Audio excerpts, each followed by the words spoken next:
Hello everyone. So today we are going to discuss another test for absolute convergence of a real series.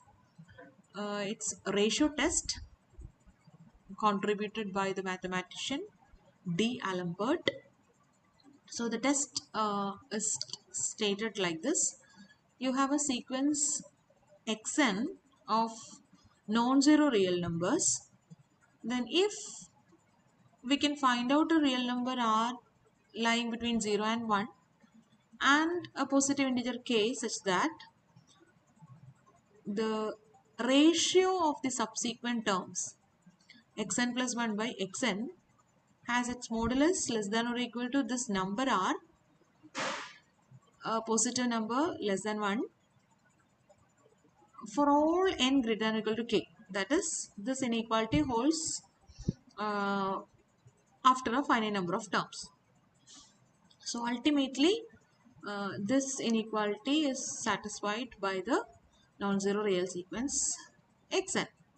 Then we can conclude that the series sigma xn is absolutely convergent. Uh, Now, if another inequality, that is this ratio of the modulus, ratio of the consecutive terms xn plus 1 by xn has the modulus value bigger than 1, greater than or equal to 1 after a finite number of terms, say k, from the kth term onwards, if we can write the modulus of the ratio of the consecutive terms is greater than or equal to 1, then we can conclude that the series sigma xn is divergent. So this is the statement of ratio test. Now let us try to prove this result. So given that our sequence xn is a non-zero real sequence. Okay, it's a sequence of non-zero real numbers, that is xn is non-zero for every n.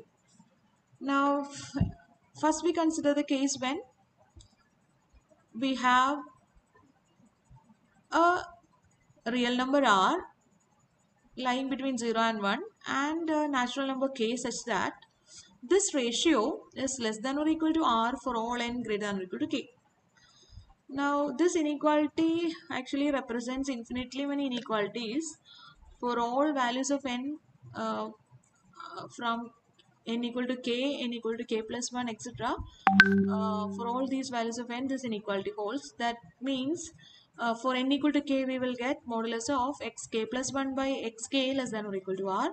For n equal to k plus 1, we will get xk plus 2 by xk plus 1 has modulus less than or equal to r. And so on.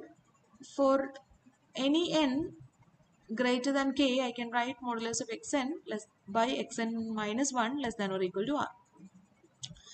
Now, if we multiply all these inequalities above, that is, we have how many inequalities are there?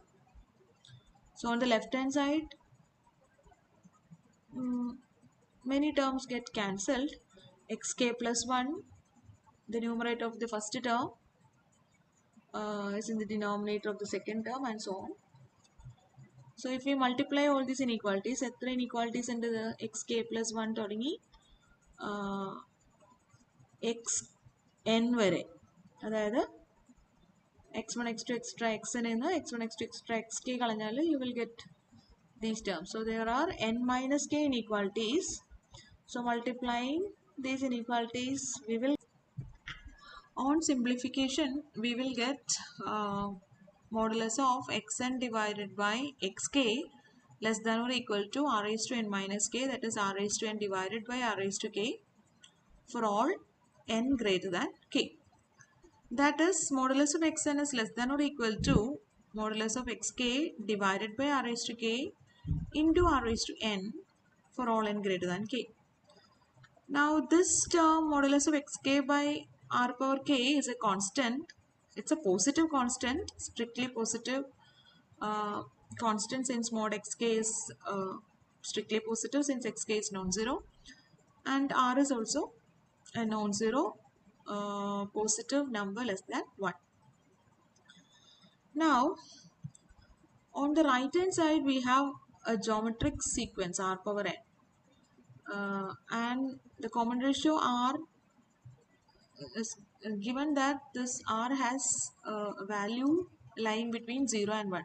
So since this number r is lying between 0 and 1, and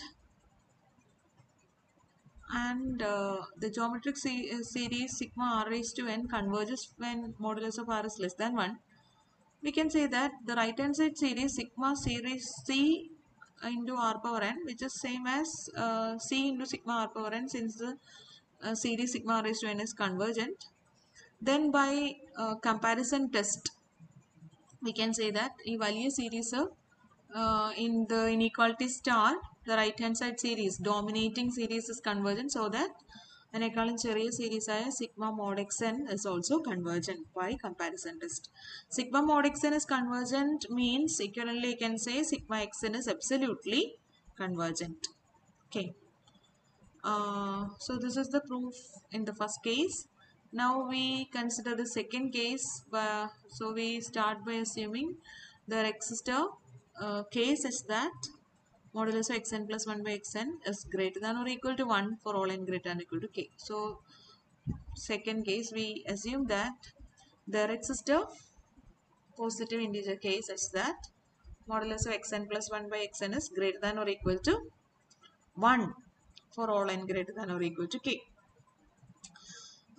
So for n equal to k, I can write this inequality as xk plus 1 by xk greater than or equal to 1. In particular, for k n equal to k plus 1, we will get modulus of xk plus 2 by xk plus 1 greater than or equal to 1, and so on.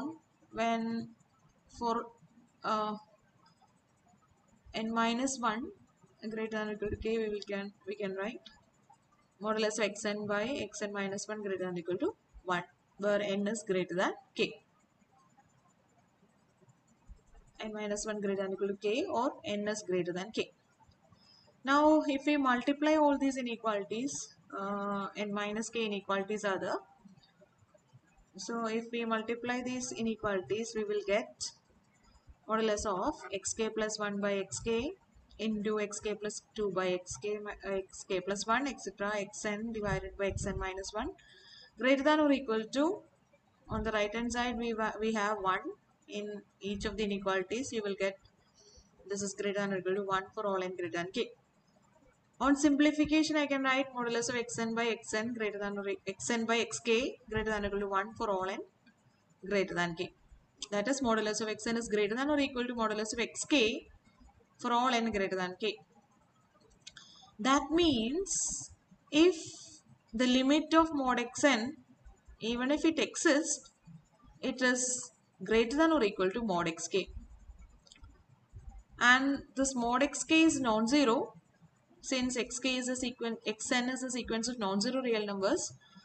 Xk is non-zero, so that modulus of xk is a strictly positive real number. So the limit of mod xn, if it exists, it will be strictly positive, so that it is not equal to 0. So since this mod xk is strictly positive, the limit of mod xn, if it exists, it is greater than or equal to mod xk, and mod xk is strictly positive means limit of mod xn is strictly positive if it exists. That is, limit of mod xn എന്തായാലും it is not equal to, it is never going to be 0. Even if it exists, it will be strictly positive. So limit of xn is also non-zero. Then by nth term test, if limit of xn is non-zero, we can conclude that sigma xn, the series sigma xn, is not convergent, it is divergent by nth term test. So this is the proof for D'Alembert's ratio test. By looking at the ratio of the subsequent terms, if it can be made less than or equal to a number less than 1 after a finite number of terms, we can conclude that the series is convergent. While if it can be made greater than or equal to 1, the ratio can be made greater than or equal to 1 after a finite number of terms, we can conclude that the corresponding series sigma xn is divergent. So Um, this is a useful